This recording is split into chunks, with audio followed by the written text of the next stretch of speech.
How about a game that ended just a bit ago? Ole Miss at home facing LSU. Eli Manning honored there in Oxford. End zones had his last name on it. And Lane Kiffin and Ed Orgeron worked together briefly at Tennessee, worked together for a few years at Southern Cal. And, well, it was Coach O's team that struck first, Max Johnson. Well, this is where the game changed. This is where the game changed. That's right a good now. point. LSU was up 7-0. 14-play drive, 72 yards. Fourth down, they elect to go for it here. The ball gets intercepted, and the momentum completely changed. Yeah, Tysheen Johnson had the interception. Then Matt Corral, he's tracked down by Damone Clark. LSU got to Corral 3 times. Three sacks, all, I think, in the first half. They hurt him about 8 times as well, tackles for loss. That's right. But they weren't afraid to throw the ball to the quarterback that was banged up coming in. That's right. It's the Oxford special now, right? Matt Corral. That's right. Reception. 3rd and 19. What do? Well, you run the ball. Jerry and Ely. Well, Jerry and Ely did a great job. He and Snoop Connor. Look, Matt Corral, last week we saw him run the ball so much, but this week, the running backs got into the action and kind of carried the load on the ground.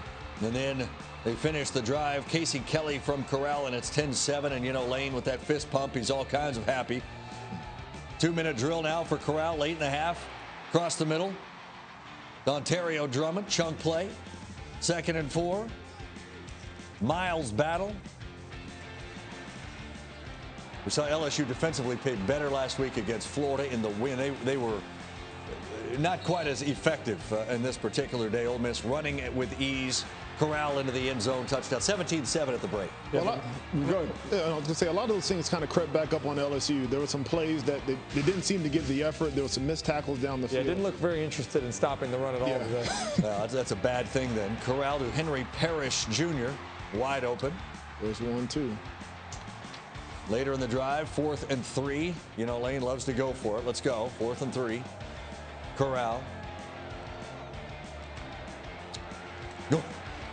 Going to run it. He's going to throw it. Oh, he's going to run it. But he's going to get the first down. Right? Pretty banged up. Picks up the first down. We'll see how he feels tomorrow. Yeah. LSU, you know what they did? They turned it over 3 times, and there were some big ones. But Parrish gets into the end zone 24-7. So the Ole Miss offense is cruising, but LSU shooting itself in the foot. Here's one of those 3 turnovers. Cedric Johnson with the strip. And there was a lot of pressure again. Last week we praised Ole Miss's defense. 5 sacks against Tennessee. They had 5 today against LSU, constantly putting pressure on Max Johnson. And then Ely, 97 yards for Ely. Snoop Connor, not pictured, went for 117. They as a team ran for 266. They get their first win against LSU in their last 6 games.